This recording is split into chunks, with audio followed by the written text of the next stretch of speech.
Hello everyone, good morning అందరికీ. మా ఇంటి ముందు వేసిన రంగోలి చాలా ఉంటాయి, చూపిస్తాను మీకు. ఇవన్నీ నేను వేయలేదండి, మా చిట్టి తల్లి మా అక్క కూతురు వేసింది. ఎట్లున్నాయో కామెంట్ చేయండి.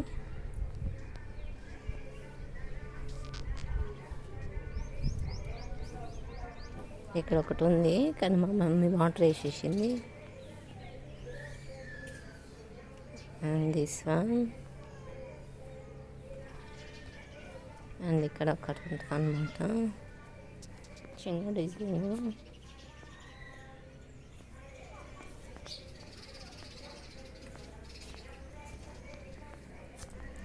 ఇదేమో గడపలకు వేసింది, ఇదేమో గడప మీద వేసింది.